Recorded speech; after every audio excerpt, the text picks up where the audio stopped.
ಒಂದು ನಿಮಿಷ ಇರಿ, ಸ್ಕ್ರಾಲ್ ಮಾಡೋದಕ್ಕೆ ಹೋಗ್ಬೇಡಿ, ಮತ್ತೆ ಯಾವುದನ್ನು ಸ್ಕಿಪ್ ಮಾಡಬೇಡಿ. ನಿಮ್ಮ ಅದೃಷ್ಟವನ್ನು ಚೇಂಜ್ ಮಾಡುವಂತಹ ವಿಡಿಯೋ ಇದು. ಇಂತಹ ಆಪರ್ಚುನಿಟಿಯನ್ನು ಕಳ್ಕೊಂಡ್ರೆ ಲೈಫಲ್ಲಿ ತುಂಬ ಕಳ್ಕೊತೀರ. ಎಷ್ಟೋ ಸರಿ ಥಿಂಕ್ ಮಾಡಿರ್ತೀರ, ಒಂದೇ ರಾತ್ರಿಯಲ್ಲಿ ನನ್ನ ಲೈಫ್ ಚೇಂಜ್ ಆಗಬೇಕು, ಏನಾದರೂ ಮಿರಾಕಲ್ ಆಗಬೇಕು, ಎಲ್ಲ ಚೇಂಜ್ ಆಗಿಬಿಡಬೇಕು ಅಂತ. ಎಷ್ಟೋ ಸರಿ ಪ್ರೇಯರ್ ಮಾಡಿರ್ತೀರ, ಬೆಳಗ್ಗೆ ಎದ್ದ ತಕ್ಷಣ ಹಣದ ಚಿಂತೆ ನನಗೆ ಇರಬಾರ್ದು, ನಿಮ್ಮೆಲ್ಲ ಡ್ರೀಮ್ ಟ್ರೂ ಆಗಬೇಕು, ಸಕ್ಸಸ್ ಅನ್ನೋದು ನಿಮ್ಮ ಮನೆ ಬಾಗಿಲಿಗೆ ಬಂದು ನಿಲ್ಲಬೇಕು ಅಂತ. ಈ ದಿನ ಅದೇ ರೀತಿಯ ಒಂದು ರಹಸ್ಯವನ್ನು, ಮಿರಾಕಲ್ ಆಗೋದನ್ನು ಹೇಳ್ತಾ ಇದ್ದೀನಿ. ಇದು ಆರ್ಡಿನರಿ ರಹಸ್ಯ ಅಲ್ಲ, ಇದೊಂದು ಅದ್ಭುತವಾದ ಮಂತ್ರ. ಇದನ್ನು 3 ಸಾರಿ ಹೇಳೋದ್ರಿಂದ ನಿಮ್ಮ ಲೈಫು ಸಂಪೂರ್ಣವಾಗಿ ಚೇಂಜ್ ಆಗುವಂಥದ್ದು. ನೀವು ಯೋಚನೆ ಮಾಡೋದಕ್ಕೂ ಆಗೋದಿಲ್ಲ ಇದು ಅದೆಷ್ಟು ಶಕ್ತಿಶಾಲಿ ಅಂತ. ಈ ಮಂತ್ರ ಬರೀ ಶಬ್ದಗಳಲ್ಲ, ಇದೊಂದು ಧ್ವನಿ ಅಂದರೆ ಸೌಂಡ್. ಅದರಿಂದನೇ ಯೂನಿವರ್ಸ್ ಅಥವಾ ಬ್ರಹ್ಮಾಂಡ ಸೃಷ್ಟಿಯಾಗಿದ್ದು. ನೀವು ಯಾವಾಗ ಇದನ್ನು ಹೇಳ್ತಾ ಇರ್ತೀರೋ ಆಗ ಅದು ಸೀದಾ ನಿಮ್ಮ ಸಬ್ಕಾನ್ಷಿಯಸ್ ಮೈಂಡಲ್ಲಿ ಆಳವಾಗಿ ಪ್ರಿಂಟ್ ಆಗಿಬಿಡುತ್ತೆ, ಮತ್ತು ಅಲ್ಲಿಂದನೇ ನಿಜವಾದ ಆಟ ಶುರುವಾಗೋದು. ನಮಗೆಲ್ಲ ಗೊತ್ತು, ನಿದ್ರೆಗೆ ಜಾರುವ ಮುನ್ನ ನಾವು ಏನನ್ನಾದರೂ ಹೇಳಿ ಮಲಗಿದ್ರೆ ಅದು ಸೀದಾ ನಮ್ಮ ಸಬ್ಕಾನ್ಷಿಯಸ್ ಮೈಂಡ್ಗೆ ಹೋಗುತ್ತೆ ಅಂತ. ಇದೇ ಕಾರಣಕ್ಕೆ ನಾವು ಮಲಗೋದಕ್ಕೆ ಮೊದಲು ಏನಾದರೂ ಯೋಚಿಸ್ತಾ, ಎಸ್ಪೆಷಲಿ ನೆಗೆಟಿವ್ ಆಗಿ ಥಿಂಕ್ ಮಾಡ್ತಾ ಮಲಗಿದ್ರೆ ಬೆಳಗ್ಗೆ ಎದ್ರೆ ಅದೇ ನೆಗೆಟಿವ್ ಮೈಂಡ್ ಸೆಟ್ಟಲ್ಲೇ ಎದ್ದಿರ್ತೀವಿ. ಅದೇ ಮಲಗೋದಕ್ಕೆ ಮೊದಲು ಯೂನಿವರ್ಸ್ನ ಒಂದು ವೈಬ್ರೇಷನ್ಸ್ ಜೊತೆಗೆ ಸೇರಿರುವಂತಹ ಮಾತುಗಳನ್ನು ಹೇಳಿದ್ರೆ ಅದರ ಪರಿಣಾಮ ಎದ್ದ ತಕ್ಷಣ ನಮಗೆ ಪಾಸಿಟಿವ್ ರಿಸಲ್ಟು ಕಾಣಿಸೋದಕ್ಕೆ ಸ್ಟಾರ್ಟ್ ಆಗುತ್ತೆ. ಇದು ಯಾವುದೇ ಇಮ್ಯಾಜಿನೇಷನ್ ಅಲ್ಲ, ಇದು ಪ್ಯೂರ್ ಸೈನ್ಸ್. ನೀವು ತುಂಬ ಸರಿ ಕೇಳಿರ್ತೀರಾ, ಯಾರೋ ಒಂದೇ ಒಂದು ಅಫರ್ಮೇಷನ್ ಹೇಳಿ ತಮ್ಮ ಲೈಫನ್ನು ಚೇಂಜ್ ಮಾಡಿಕೊಂಡ್ರು ಅಂತ. ಇನ್ಯಾರೋ ಏನೋ ಥಿಂಕ್ ಮಾಡಿ ಅದು ರಿಯಲ್ ಆಯಿತು ಅಂತ. ಮತ್ತೊಬ್ಬರು ಏನೋ ಪ್ರೇಯರ್ ಮಾಡಿದ್ರು, ಅದರ ಪರಿಣಾಮ ಅವರಿಗೆ ರಾತ್ರೋರಾತ್ರಿ ಲೈಫ್ ಚೇಂಜ್ ಆಗೋವಂಥ ಮಿರಾಕಲ್ಸ್ ಆಯಿತು ಅಂತ. ನಿಜ ಹೇಳಬೇಕು ಅಂದರೆ ಇದು ಯಾವುದೇ ಜಾದೂ ಅಲ್ಲ, ಅವರು ತಮ್ಮ ಒಂದು ಸಬ್ಕಾನ್ಷಿಯಸ್ ಮೈಂಡ್ಗೆ ಕಮಾಂಡ್ ಕೊಟ್ಟಿರ್ತಾರೆ, ಅದರಿಂದ ಅವರ ಎಲ್ಲ ಕನಸುಗಳು ನನಸಾಗಿರುತ್ತೆ. ಇವತ್ತು ನಿಮಗೆ ಅದೇ ಒಂದು ಕಮಾಂಡ್ ಬಗ್ಗೆ ನಾನು ಹೇಳ್ತಾ ಇದ್ದೀನಿ. ಥಿಂಕ್ ಮಾಡಿ, ಒಂದು ಸೆಂಟೆನ್ಸನ್ನು ನೀವು ರಾತ್ರಿ ಹೇಳಿ ಮಲಗ್ತೀರಾ ಅಂದ್ಕೊಳ್ಳಿ, ಬೆಳಗ್ಗೆ ಎದ್ದಾಗ ಏನಾಗುತ್ತೆ ಅಂತ. ನೆಕ್ಸ್ಟ್ ಮಾರ್ನಿಂಗು ಯೂನಿವರ್ಸ್ ನಿಮ್ಮ ಕಮಾಂಡನ್ನು ಕೇಳಿಸ್ಕೊಂಡಿರುತ್ತೆ, ಹಾಗೆಯೇ ಅದು 4 ದಿಕ್ಕುಗಳಲ್ಲಿ ಚೇಂಜಸನ್ನು ಸ್ಟಾರ್ಟ್ ಮಾಡಿರುತ್ತೆ. ಅದರ ಒಂದು ಪರಿಣಾಮವಾಗಿ ನಿಮಗೆ ಯೂನಿವರ್ಸಿಂದ ಸಿಗ್ನಲ್ಸ್ ಕನಸಲ್ಲಿ ಬರ್ಬೋದು, ಅನ್ಎಕ್ಸ್ಪೆಕ್ಟೆಡ್ ಆಗಿ ಯಾವುದೋ ಆಪರ್ಚುನಿಟಿ ನಿಮ್ಮ ಮುಂದೆ ಬರ್ಬೋದು, ಇಲ್ಲ ಯಾವುದೇ ಲೈಫಲ್ಲಿ ತುಂಬ ಸ್ಟಕ್ ಆಗಿ ನಿಂತಿದ್ದಂತಹ ವಿಷಯಗಳು ಇಮಿಡಿಯೇಟ್ ಆಗಿ ನಿಮಗೆ ಸ್ಟಾರ್ಟ್ ಆಗುವಂಥದ್ದು. ಎಲ್ಲಕ್ಕಿಂತ ಇಂಪಾರ್ಟೆಂಟ್ ಅಂದರೆ ನಿಮ್ಮ ಲೈಫಲ್ಲಿ ಸ್ಟಕ್ ಆಗಿದ್ದಂತಹ ಮನಿ ಫ್ಲೋ ಆಗೋದಕ್ಕೆ ಸ್ಟಾರ್ಟ್ ಆಗೋದು. ಇದು ಒಂಥರ ಸಿಗ್ನಲ್ಲು ಯೂನಿವರ್ಸ್ ನಮಗೆ ಕೊಡುವಂಥದ್ದು. ಯಾಕಂದರೆ ನಿಮ್ಮನ್ನು ಇದು ಒಂದು ಹೊಸ ವೈಬ್ರೇಷನ್ಸ್ ಜೊತೆಗೆ ಕನೆಕ್ಟ್ ಮಾಡಿಬಿಡುತ್ತೆ, ನಿಮ್ಮನ್ನು ಸ್ಕ್ಯಾರ್ಸಿಟಿಯಿಂದ ಅಬಂಡೆನ್ಸ್ ಕಡೆಗೆ ತೆಗೆದುಕೊಂಡು ಹೋಗುತ್ತೆ, ಕೊರತೆಗಳನ್ನು ನೀಗಿಸಿ ಸಮೃದ್ಧಿಯನ್ನು ಕೊಡುತ್ತೆ, ನಿಮಗೆ ಎಲ್ಲನೂ ಪಾಸಿಬಲ್ ಅನ್ಸೋದಕ್ಕೆ ಸ್ಟಾರ್ಟ್ ಆಗುತ್ತೆ. ಒಂದನ್ನು ನೆನ್ಪಿಟ್ಕೋಬೇಕು ನೀವು, ಈ ರಹಸ್ಯ ಎಲ್ಲರಿಗೂ ಕೆಲಸ ಮಾಡಲ್ಲ. ಯಾರನ್ನ ಬ್ರಹ್ಮಾಂಡ ಸೆಲೆಕ್ಟ್ ಮಾಡ್ಕೊಂಡಿರುತ್ತೆ, ಯಾರು ಬ್ರಹ್ಮಾಂಡದ ವೈಬ್ರೇಷನ್ಸ್ ಜೊತೆಗೆ ಕನೆಕ್ಟ್ ಆಗ್ತಾರೋ ಅವರಿಗೆ ಮಾತ್ರ ಇದು ಕೆಲಸ ಮಾಡೋದು. ನೀವು ಈ ವಿಡಿಯೋನ ನೋಡ್ತಾ ಇದ್ದೀರಾ ಅಂದರೆ ಯೂನಿವರ್ಸ್ ನಿಮ್ಮನ್ನು ಸೆಲೆಕ್ಟ್ ಮಾಡ್ಕೊಂಡಿದೆ ಅಂತ ಅರ್ಥ. ಅದು ಸೆಲೆಕ್ಟ್ ಮಾಡಿರುವಂತಹ ಕೆಲವರಲ್ಲಿ ನೀವು ಒಬ್ಬರಾಗಿದ್ದೀರಾ. ಇದು ನಿಮ್ಮ ಲೈಫ್ ಟರ್ನಿಂಗ್ ಪಾಯಿಂಟ್ ಅಂತ ಅನ್ಕೋಬೇಕು ನೀವು. ಆದರೆ ಇದನ್ನು ತುಂಬ ಟ್ರಸ್ಟ್ ಇಟ್ಟು ಮಾಡಬೇಕು. ಬ್ರಹ್ಮಾಂಡ ಯಾರ ಆದೇಶವನ್ನು ಪಾಲಿಸುತ್ತೆ ಅಂದರೆ, ಯಾರಿಗೆ ಡೌಟ್ ಇರಲ್ವೋ, ಯಾರು ಪೂರಾ ಟ್ರಸ್ಟ್ ಇಟ್ಟಿರ್ತಾರೋ ಅವರಿಗೆ ಅದು ಕೆಲಸ ಮಾಡುತ್ತೆ. ಹಾಗಾದರೆ ಯಾವುದಿದು ಮಂತ್ರ ಅಂತ ನೋಡೋದಕ್ಕೆ ಮೊದಲು ಯಾಕೆ ಇದನ್ನು 3 ಸಾರಿನೇ ಹೇಳ್ಕೋಬೇಕು ಅಂತ ನೋಡೋದಾದರೆ, 3 ನಂಬರನ್ನು ಸದಾ ಒಂದು ರಹಸ್ಯಮಯವಾದ ನಂಬರ್ ಅಂತಲೇ ಹೇಳ್ತಾರೆ. ತ್ರಿಮೂರ್ತಿಗಳಾಗಿರ್ಬೋದು, ತ್ರಿಕಾಲಗಳು, ತ್ರಿಲೋಕಗಳು ಎಲ್ಲ 3 ನಂಬರಿಂದನೇ ಸೇರಿರೋದು. ಹೀಗೆ 3 ಸಾರಿ ಇದನ್ನು ರಿಪೀಟ್ ಮಾಡ್ತಾ ಇದ್ರೆ ಅದು ನಿಮ್ಮ ಮನಸ್ಸು, ಆತ್ಮ ಮತ್ತು ಬ್ರಹ್ಮಾಂಡವನ್ನು ಒಟ್ಟುಗೂಡಿಸುತ್ತೆ. ಯಾವಾಗ ಇದನ್ನು ಮೊದಲ ಬಾರಿ ಹೇಳ್ತಿರೋ ಆಗ ಅದು ನಿಮ್ಮ ಕಾನ್ಷಿಯಸ್ ಮೈಂಡ್ಗೆ ಹೋಗುತ್ತೆ. 2ನೇ ಬಾರಿ ಹೇಳಿದಾಗ ಆಳವಾಗಿ ನಿಮ್ಮ ಸಬ್ಕಾನ್ಷಿಯಸ್ಸನ್ನು ಸೇರಿಕೊಳ್ಳುತ್ತೆ. 3ನೇ ಸಾರಿ ಹೇಳಿದಾಗ ಬ್ರಹ್ಮಾಂಡದ ವೈಬ್ರೇಷನ್ಸ್ ಜೊತೆಗೆ ಕನೆಕ್ಟ್ ಆಗಿ ಹೊರಗೆ ಹೋಗುತ್ತೆ. ಅದೇ ಈ ಕ್ಷಣ ನಿಮ್ಮ ಕಮಾಂಡನ್ನು ಯೂನಿವರ್ಸು ಕ್ಯಾಚ್ ಮಾಡುವಂಥದ್ದು. ಇಮ್ಯಾಜಿನ್ ಮಾಡಿ, ರಾತ್ರಿ ಮಂತ್ರವನ್ನು 3 ಸಾರಿ ಹೇಳ್ತಾ ಇರ್ತೀರಾ, ನಿಮ್ಮ ಕಣ್ಣುಗಳು ಮುಚ್ಚಿರುತ್ತೆ, ಉಸಿರು ನಿಧಾನವಾಗಿ ತಗೊಳ್ತಾ ಇರ್ತೀರಾ, ಮನಸ್ಸು ಶಾಂತವಾಗಿರುತ್ತೆ.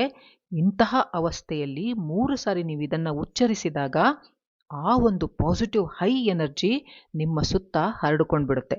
ಈ ಎನರ್ಜಿ ಕಣ್ಣಿಗೆ ಕಾಣಲ್ಲ, ಬಟ್ ಅದು ತುಂಬ ಪವರ್ಫುಲ್ ಆಗಿರುತ್ತೆ. ಇದೇ ವೈಬ್ರೇಷನಲ್ಲಿ ನೀವು ಮಲಗ್ತೀರಾ, ಬಟ್ ನಿಮ್ಮ ಕಮಾಂಡು ಎಚ್ಚರವಾಗಿರುತ್ತೆ, ಕೆಲಸ ಮಾಡ್ತಾ ಇರುತ್ತೆ. ಅದೇ ಕಮಾಂಡು ನೆಕ್ಸ್ಟ್ ಮಾರ್ನಿಂಗು ಆಪರ್ಚುನಿಟೀಸ್ ಆಗಿ, ಒಂದು ಅವಕಾಶಗಳಾಗಿ ನಿಮ್ಮ ಮುಂದೆ ಬಂದು ನಿಲ್ಲುತ್ತೆ. ಅನ್ಎಕ್ಸ್ಪೆಕ್ಟೆಡ್ ಆಗಿ ನೀವು ಕೊಟ್ಟಂತಹ ಸಾಲ ನಿಮಗೆ ರಿಟರ್ನ್ ಬರ್ಬೋದು, ಜಾಬ್ಗೋಸ್ಕರ ಒಂದು ಕಾಲ್ ಬರ್ಬೋದು, ಇಲ್ಲ ಸ್ಟಕ್ ಆಗಿರುವಂತಹ ಬಿಸ್ನೆಸ್ಸು ಮತ್ತೆ ಗ್ರೋ ಆಗ್ಬೋದು, ನಿಮ್ಮಿಂದ ದೂರ ಆದಂತಹ ಪ್ರೀತಿ ಮತ್ತೆ ನಿಮಗೆ ಸಿಗಬಹುದು. ಇದೆಲ್ಲ ಕೋಇನ್ಸಿಡೆನ್ಸ್ ಅಲ್ಲ, ಇದು ನೀವು ಯೂನಿವರ್ಸ್ಗೆ ಕೊಟ್ಟ ಕಮಾಂಡನ ಒಂದು ಪರಿಣಾಮ.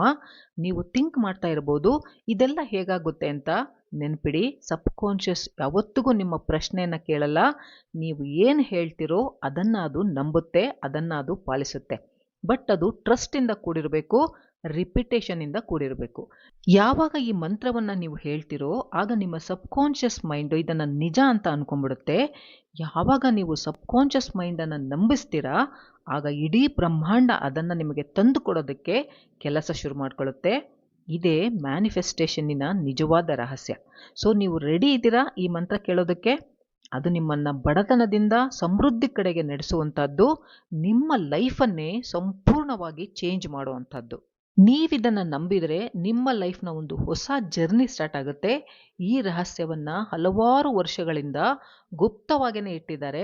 ಇದು ಜಸ್ಟ್ ಆರ್ಡಿನರಿ ಮಂತ್ರ ಅಲ್ಲ, ಇದೊಂದು ಧ್ವನಿ, ನಿಮ್ಮೊಳಗಿನ ಎನರ್ಜಿಯನ್ನು ಚೇಂಜ್ ಮಾಡುವಂಥದ್ದು, ಹಾಗೆ ಯೂನಿವರ್ಸ್ ಜೊತೆ ನಿಮ್ಮನ್ನು ಕನೆಕ್ಟ್ ಮಾಡುವಂಥದ್ದು. ಈಗ ನಿಮ್ಮ ಲೈಫ್ ಏನಿದೆ ಅದು ಬಡತನದ್ದೇ ಆಗಿರಲಿ, ಶ್ರೀಮಂತಿಕೆದೇ ಆಗಿರಲಿ, ಅದು ನಿರ್ಧಾರ ಆಗಿರೋದು ನಿಮ್ಮ ವೈಬ್ರೇಷನ್ಸಿಂದನೇ. ನಿಜವಾದ ಆಟ ಆಡೋದೇ ನಮ್ಮ ವೈಬ್ರೇಷನ್ಸು ಮತ್ತು ಫೀಲಿಂಗ್ಸು. ಮತ್ತು ಮಂತ್ರಗಳು ಆ ವೈಬ್ರೇಷನ್ಸನ್ನು ಕಂಟ್ರೋಲ್ ಮಾಡುವಂಥ ಶಕ್ತಿಯನ್ನು ಹೊಂದಿದವೆ. ಆವಾಗ ನೀವು ಶಬ್ದಗಳನ್ನು ರಿಪೀಟ್ ಮಾಡ್ತೀರಾ ಆಗ ಅದು ವೈಬ್ರೇಷನ್ಸ್ ಆಗಿ ಚೇಂಜ್ ಆಗುತ್ತೆ. ಈ ವೈಬ್ರೇಷನ್ಸು ಫಸ್ಟ್ ನಿಮ್ಮ ಮೈಂಡಲ್ಲಿ ಸ್ಟಾರ್ಟ್ ಆಗುತ್ತೆ, ನಂತರ ನಿಮ್ಮ ಹಾರ್ಟ್ ಬೀಟ್ ಆಗುತ್ತೆ, ನಂತರ ನಿಮ್ಮ ಆತ್ಮದವರೆಗೆ ಅದು ತಲುಪುತ್ತೆ. ಯಾವಾಗ ನಿಮ್ಮ ಆತ್ಮ ಇದನ್ನು ಕ್ಯಾಚ್ ಮಾಡುತ್ತೋ ಆಗ ಯೂನಿವರ್ಸ್ ಜೊತೆ ನೀವು ಕನೆಕ್ಟ್ ಆಗ್ತೀರಾ. ಯೂನಿವರ್ಸ್ ಕೆಲಸ ಮಾಡೋದಕ್ಕೆ ಸ್ಟಾರ್ಟ್ ಆಗುತ್ತೆ, ಪರಿಸ್ಥಿತಿಗಳನ್ನು ಚೇಂಜ್ ಮಾಡೋದಕ್ಕೆ ಶುರು ಮಾಡುತ್ತೆ. ಇದೇ ಕಾರಣಕ್ಕೆ ನಮ್ಮ ಋಷಿಮುನಿಗಳು ಮಂತ್ರಗಳನ್ನು ಅಷ್ಟು ಮಹತ್ವಪೂರ್ಣವಾಗಿ ಹೇಳ್ತಾ ಇದ್ದಿದ್ದು. ಹಾಗಾದರೆ ಈ ಮಂತ್ರವನ್ನು 3 ಸರಿನೇ ಯಾಕೆ ಹೇಳಬೇಕು ಅಂದರೆ, 3 ಸರಿ ಹೇಳೋದ್ರಿಂದ ಮೊದಲನೇ ಪರದೆ ಏನಿದೆ ಅದು ಸರಿಯುತ್ತೆ. ಅಂದರೆ ನಿಮ್ಮ ಕಾನ್ಷಿಯಸ್ ಮೈಂಡು, ಅಲ್ಲಿ ನೀವು ಯಾವಾಗಲೂ ಥಿಂಕ್ ಮಾಡ್ತಾ ಇರ್ತೀರಾ, ಕ್ವಶನ್ಸ್ ಕೇಳ್ತಾ ಇರ್ತೀರಾ, ಲಾಜಿಕ್ಸನ್ನು ಮಾಡ್ತೀರಾ. 2ನೇ ಬಾರಿ ಹೇಳಿದಾಗ 2ನೇ ಪರದೆ ಸರಿಯುತ್ತೆ. ಅಂದರೆ ನಿಮ್ಮ ಸಬ್ಕಾನ್ಷಿಯಸ್ ಮೈಂಡು 2ನೇ ಪರದೆ ಇದ್ದ ಹಾಗೆ, ಅಲ್ಲಿ ನೀವು ಯಾವಾಗಲೂ ಫಿಯರು, ಓಲ್ಡ್ ಹ್ಯಾಬಿಟ್ಸನ್ನು ಇಟ್ಕೊಂಡಿರ್ತೀರಾ, ಅದು ತೆರೆದುಕೊಳ್ಳುತ್ತೆ. 3ನೇ ಬಾರಿ ಹೇಳಿದಾಗ 3ನೇ ಪರದೆ ಏನಿದೆ ಅದು ಸರಿಯುತ್ತೆ. ಅಂದರೆ ನಿಮ್ಮ ಸೂಪರ್ ಕಾನ್ಷಿಯಸ್ ಮೈಂಡು ಯೂನಿವರ್ಸ್ ಜೊತೆಗೆ ಡೈರೆಕ್ಟಾಗಿ ಕನೆಕ್ಟ್ ಮಾಡುವಂಥದ್ದು. ಈ 3 ಪರದೆಗಳನ್ನು ನಾವು ಆಕ್ಟಿವೇಟ್ ಮಾಡಬೇಕು ಅಂದರೆ ಮಂತ್ರವನ್ನು 3 ಬಾರಿ ಹೇಳಬೇಕಾಗತ್ತೆ. ಫಸ್ಟ್ ಟೈಮ್ ಹೇಳಿದಾಗ ನಿಮ್ಮ ಕಾನ್ಷಿಯಸ್ ಮೈಂಡನ್ನು ತಲುಪುತ್ತೆ.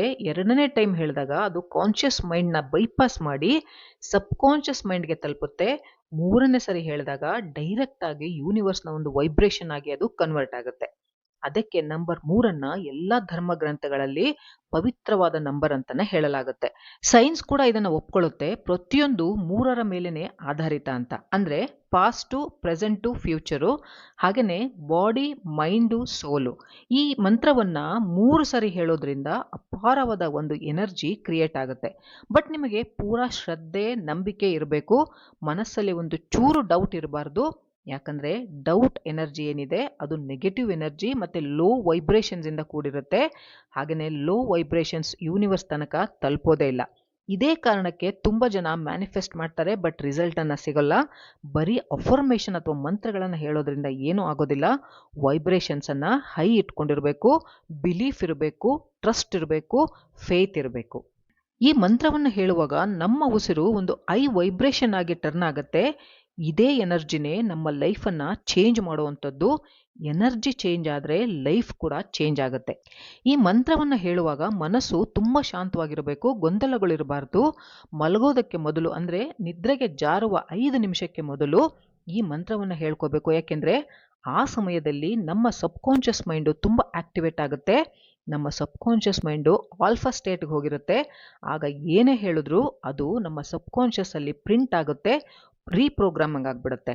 ಈ ಮಂತ್ರವನ್ನು ಹೇಳೋಕೆ ಮೊದಲು ನೀವು ಮಲಗೋ ಜಾಗವನ್ನು ಕ್ಲೀನಾಗಿಟ್ಟಿರಬೇಕು, ಸ್ವಚ್ಛವಾಗಿರಬೇಕು. ಯಾವುದೇ ಅನ್ವಾಂಟೆಡ್ ಗಲಾಟೆ ಇರಬಾರ್ದು, ಕೊಳಕಾಗಿರೋಂಥ ಜಾಗ ಇರಬಾರ್ದು. ಯಾಕಂದರೆ ಜಾಗ ಕೊಳಕಾಗಿದ್ದರೆ ನೆಗೆಟಿವ್ ಎನರ್ಜಿ ಕ್ರಿಯೇಟ್ ಆಗುತ್ತೆ, ಅದನ್ನು ಅಬ್ಸರ್ವ್ ಮಾಡ್ಕೊಳ್ಳೋಕ್ಕೆ ಶುರು ಮಾಡುತ್ತೆ ನೆಗೆಟಿವಿಟಿ. ಹಾಗಾಗಿ ಪಾಸಿಟಿವಿಟಿ ದೂರ ಹೋಗುತ್ತೆ. ಈಗ ರಿಲ್ಯಾಕ್ಸ್ ಆಗಿ 3 ಸಾರಿ ಡೀಪ್ ಬ್ರೀತಿಂಗ್ ಅನ್ನು ಮಾಡಿ. ಇದರಿಂದ ನಿಮ್ಮ ಮನಸ್ಸು ಶಾಂತ ಆಗುತ್ತೆ. ಮಂತ್ರವನ್ನು ಫಾಸ್ಟ್ ಆಗಿ ಜೋರಾಗಿ ಹೇಳಬಾರ್ದು. ನಿಧಾನವಾಗಿ ಟ್ರಸ್ಟಿಂದ, ಭಗವಂತನ ಮೇಲಿನ ನಂಬಿಕೆಯಿಂದ ಹೇಳ್ಕೋಬೇಕಾಗತ್ತೆ. ವಿಜುವಲೈಸ್ ಮಾಡಬೇಕು, ಈ ಕಮಾಂಡು ಯೂನಿವರ್ಸ್ಗೆ ಹೋಗ್ತಾ ಇದೆ ಆ್ಯಂಡ್ ನೀವು ಬಯಸಿದ್ದು ಈಗಾಗಲೇ ನಿಮಗೆ ಸಿಕ್ಕಿದೆ. ಅದು ಹಣ ಆಗಿರಲಿ, ಮನೆ ಆಗಿರಲಿ, ಕಾರ್ ಆಗಿರಲಿ, ಲವ್ ಆಗಿರಲಿ, ಹೆಲ್ತ್ ಆಗಿರಲಿ, ಜಾಬ್ ಆಗಿರಲಿ, ಏನೇ ಆಗಿದ್ರೂ ಈಗಾಗಲೇ ನಿಮಗೆ ಸಿಕ್ಕಿದೆ. ನೀವು ಆ ಜೀವನವನ್ನು ಈಗ ನಡೆಸ್ತಾ ಇದ್ದೀರಾ ಅನ್ನೋ ರೀತಿಯಲ್ಲಿ ನೀವು ವಿಜುವಲೈಸೇಷನ್ ಮಾಡಬೇಕು. ಇಮ್ಯಾಜಿನೇಷನಲ್ಲಿ ನಿಮ್ಮ ಲೈಫ್ನ ಮೂವಿಯನ್ನು ನೀವು ನೋಡಬೇಕಾಗತ್ತೆ. ನೆನ್ಪಿಟ್ಕೊಳ್ಳಿ, ಸಬ್ಕಾನ್ಷಿಯಸ್ಗೆ ಪದಗಳಿಗಿಂತ ಇಮೇಜಸ್ ಅಂದರೆ ಚಿತ್ರಗಳು ಅರ್ಥ ಆಗೋದು. ನಿಮ್ಮ ಡ್ರೀಮ್ ಲೈಫನ್ನು ಅದಕ್ಕೆ ನೀವು ವಿಜುವಲೈಸ್ ಮೂಲಕ ತೋರಿಸ್ಕೋಬೇಕು. ಬಿಕಾಸ್ ಸಬ್ಕಾನ್ಷಿಯಸ್ಗೆ ರಿಯಲ್ ಯಾವುದು, ರೀಲ್ ಯಾವುದು ಅಂತ ಡಿಫ್ರೆನ್ಸ್ ಗೊತ್ತಿಲ್ಲ. ಅದನ್ನೇ ಅದು ನಿಜ ಅಂತ ನಂಬ್ಕೊಳ್ಳುತ್ತೆ. ಹಾಗೆ ಅದು ಕೆಲಸ ಮಾಡೋದಕ್ಕೆ ಸ್ಟಾರ್ಟ್ ಆಗುತ್ತೆ. ಈ ಮಂತ್ರವನ್ನು ಹೇಳಿದ ನಂತರ ಮೊಬೈಲ್ ನೋಡೋದು, ಟಿ ವಿ ನೋಡೋದನ್ನು ಮಾಡಬೇಡಿ. ಯಾವುದೇ ಡಿಸ್ಟ್ರಾಕ್ಷನ್ ಆಗಬಾರ್ದು. ಅದೇ ಗುಂಗಲ್ಲಿ ನೀವು ಮಲ್ಕೋಬೇಕಾಗತ್ತೆ. ಬೆಳಗ್ಗೆ ಎದ್ದ ತಕ್ಷಣ ಕಣ್ಣು ಬಿಡೋಕ್ಕೆ ಮೊದಲು ಬ್ರಹ್ಮಾಂಡಕ್ಕೆ ಥ್ಯಾಂಕ್ಸ್ ಹೇಳಿ. ನನಗೆ ಹಣ, ಐಶ್ವರ್ಯ, ಸಮೃದ್ಧಿ ಕೊಟ್ಟಿರೋದಕ್ಕೆ ಥ್ಯಾಂಕ್ ಯು ಯೂನಿವರ್ಸ್. ಅಂದರೆ ಈ ಪವರ್ಫುಲ್ ಮಂತ್ರ ಯಾವುದು ಅಂತ ನೋಡೋದಾದರೆ, ಓಂ ಶ್ರೀಂ ಎಂ ಮಹಾಲಕ್ಷ್ಮಿಯೇ ನಮಃ. ಓಂ ಶ್ರೀಂ ಎಂ ಮಹಾಲಕ್ಷ್ಮಿಯೇ ನಮಃ. ಓಂ ಶ್ರೀಂ ಎಂ ಮಹಾಲಕ್ಷ್ಮಿಯೇ ನಮಃ. ಇದು ತಾಯಿ ಲಕ್ಷ್ಮಿಯ ಕೃಪೆಯನ್ನು ತಂದುಕೊಡುವಂಥದ್ದು. ಅಂದರೆ ಅಬಂಡನ್ಸ್ನ ಒಂದು ವೈಬ್ರೇಷನ್ನಿಂದ ಕೂಡಿರುವಂಥದ್ದು. ಇದು ಪವರ್ನ ವೈಬ್ರೇಷನ್ನು ಮತ್ತು ಸಮೃದ್ಧಿಯ ತರಂಗಗಳಿಂದ ಕೂಡಿರುವಂಥದ್ದು. ಆಕರ್ಷಣೆಯ ಒಂದು ಹೈ ವೈಬ್ರೇಷನ್ಸನ್ನು ಹೊಂದಿರುವಂಥದ್ದು. ಇದನ್ನೆಲ್ಲ ಒಟ್ಟಿಗೆ ಹೇಳಿದಾಗ ಬ್ರಹ್ಮಾಂಡಕ್ಕೆ ವೆಲ್ತನ್ನು ನಿಮ್ಮ ಕಡೆ ಹರಿಯೋದಕ್ಕೆ ಒಂದು ಸ್ಟ್ರಾಂಗ್ ಕಮ್ಯಾಂಡನ್ನು ನೀವು ಕೊಡ್ತೀರಾ. ಇದನ್ನು ಎಷ್ಟು ದಿನ ಮಾಡಬೇಕು, ಎಷ್ಟು ದಿನ ಹೇಳಬೇಕಾಗಾದ್ರೆ ಈ ಮಂತ್ರವನ್ನು ಅಂದರೆ 9 ರಾತ್ರಿ ಇದನ್ನು ನೀವು ಹೇಳ್ಕೋಬೇಕಾಗತ್ತೆ. ಡೈಲಿ 3 ಸಾರಿ. 9 ದಿನ ಹೇಳಿದಾಗ ನಾವು ಏನೆಲ್ಲ ಚೇಂಜಸ್ಸನ್ನು ನೋಡ್ಬೋದು ಅಂದರೆ, ಮೊದಲನೇ ದಿನ ಅಂದರೆ ಫಸ್ಟ್ ಡೇ ಕನಸಲ್ಲಿ ನಿಮಗೆ ಸಿಗ್ನಲ್ಸ್ ಬರೋದಕ್ಕೆ ಸ್ಟಾರ್ಟ್ ಆಗುತ್ತೆ. ಸೆಕೆಂಡ್ ಡೇ ಕಾನ್ಫಿಡೆನ್ಸ್ ಜಾಸ್ತಿ ಆಗುತ್ತೆ. ಥರ್ಡ್ ಡೇ ಅನ್ಎಕ್ಸ್ಪೆಕ್ಟೆಡ್ ಆಗಿ ನಿಮಗೆ ಆಪರ್ಚುನಿಟೀಸ್ ಬರೋದಕ್ಕೆ ಶುರು ಆಗುತ್ತೆ. ಫೋರ್ತ್ ಡೇ ನಿಮ್ಮ ಮನೆಯಲ್ಲಿ ಪಾಸಿಟಿವ್ ಎನರ್ಜಿ ಹರಿಯೋದಕ್ಕೆ ಸ್ಟಾರ್ಟ್ ಆಗುತ್ತೆ. ಫಿಫ್ತ್ ಡೇ ಸ್ಟಕ್ ಆಗಿರುವಂಥ ಹಣ ಬರೋದಕ್ಕೆ ಸ್ಟಾರ್ಟ್ ಆಗುತ್ತೆ. ಸಿಕ್ಸ್ತ್ ಡೇ ಹೊಸ ಇನ್ಕಮ್ ಆಪರ್ಚುನಿಟಿ ಸಿಗ್ತಾ ಹೋಗುತ್ತೆ. ಸೆವೆಂತ್ ಡೇ ಫ್ಯಾಮಿಲಿಯಲ್ಲಿ ಹ್ಯಾಪಿನೆಸ್ ಮತ್ತು ಅಬಂಡೆನ್ಸ್ ಜಾಸ್ತಿ ಆಗುತ್ತೆ.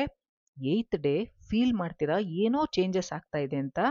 ನೈನ್ತ್ ಡೇ ಅಂದರೆ ಕೊನೆಯ ದಿನ ನಿಮ್ಮ ಕನಸುಗಳು ನನಸಾಗೋಕ್ಕೆ ಬ್ರಹ್ಮಾಂಡ ಎಲ್ಲ ಡೋರ್ಸನ್ನು ಓಪನ್ ಮಾಡೋಕ್ಕೆ ಸ್ಟಾರ್ಟ್ ಮಾಡಿಬಿಡುತ್ತೆ. ಕೊನೆಯದಾಗಿ ಒಂದು ಎಚ್ಚರಿಕೆ ಹೇಳ್ತಾ ಇದ್ದೀನಿ. ನಿಮ್ಮ ಪ್ರೇಯರನ್ನು ಅಂದರೆ ನಿಮ್ಮ ಕಮ್ಯಾಂಡನ್ನು ನೀವು ಸೀಲ್ ಮಾಡಬೇಕು. ಅದನ್ನು ಹೇಗೆ ಮಾಡೋದು ಅಂದರೆ, ರಾತ್ರಿ ಈ ಮಂತ್ರವನ್ನು ಹೇಳಿದ ಮೇಲೆ ನಿಮ್ಮ ಎರಡೂ ಕೈಗಳನ್ನು ನಿಮ್ಮ ಹೃದಯದ ಮೇಲೆ ಇಟ್ಕೊಂಡು ಮನಸ್ಸಲ್ಲೇ ಹೇಳ್ಕೋಬೇಕು, ಹಣ ನನ್ನದು, ಬ್ರಹ್ಮಾಂಡ ನನಗೆ 10 ಲಕ್ಷ ಕೊಟ್ಟಿದೆ. ನಾನಿಲ್ಲಿ ಎಕ್ಸಾಂಪಲ್ಗೆ 10 ಲಕ್ಷ ಅಂತ ಹೇಳ್ತಾ ಇದ್ದೀನಿ. ನಿಮ್ಮ ಒಂದು ಡಿಸೈರ್, ನಿಮ್ಮ ಒಂದು ಗೋಲ್ ಏನಿದೆ ಅದನ್ನು ನೀವು ಹೇಳ್ಕೋಬೇಕು. ಇದು ಜಸ್ಟ್ ಒಂದು ಸೆಂಟೆನ್ಸ್ ಆಗಿರಬಾರ್ದು, ಇದೊಂದು ಸೀಲ್ ಇದ್ದಾಗೆ. ಅಂದರೆ ನಿಮ್ಮ ವಿಷಯಕ್ಕೆ ಇದು ಸೀಲು. ಯಾಕೆ ಅಂದರೆ ಲೀಗಲ್ ಡಾಕ್ಯುಮೆಂಟ್ಸ್ಗೆ ನಾವು ಹೇಗೆ ಸೀಲ್ ಆಗ್ತೀವಿ ಅಥೆಂಟಿಕೇಟ್ ಮಾಡೋದಕ್ಕೆ, ಇದು ಹಾಗೆಯೇ ನಿಮ್ಮ ಕಮ್ಯಾಂಡನ್ನು ಗ್ಯಾರಂಟಿ ಮಾಡಿಬಿಡುತ್ತೆ. ಇದೆಲ್ಲ ಸಾಧ್ಯನಾ? ಖಂಡಿತ ಸಾಧ್ಯ. ನಿಮಗೆ ನಂಬಿಕೆ ಇದ್ದರೆ. ಯಾಕೆ ಅಂದರೆ ತಾಯಿ ಲಕ್ಷ್ಮಿ ನಿಮ್ಮ ಪ್ಯೂರ್ ವಿಷನ್ನು ಕೇಳಿಸ್ಕೊಳ್ತಾಳೆ. ಡೌಟ್ ತುಂಬಿರುವಂಥ ವಿಷನ್ನು ಅವಳು ಅಕ್ಸೆಪ್ಟ್ ಮಾಡೋದಿಲ್ಲ. ಮ್ಯಾನಿಫೆಸ್ಟೇಷನನ್ನು ಅವಳು ಅಕ್ಸೆಪ್ಟ್ ಮಾಡಲ್ಲ. ಹಾಗಾಗಿ ತಾಯಿ ಲಕ್ಷ್ಮಿಯನ್ನು ನಂಬಿ ಅವಳ ಒಂದು ವರವನ್ನು ಪಡ್ಕೊಳ್ತೀರಾ ಅಂತ ನಂಬ್ತಾ ಈ ವಿಡಿಯೋನ ಮುಗಿಸ್ತಾ ಇದ್ದೀನಿ. ಎಲ್ರಿಗೂ ಒಳ್ಳೆಯದಾಗಲಿ. ನಮಸ್ಕಾರ.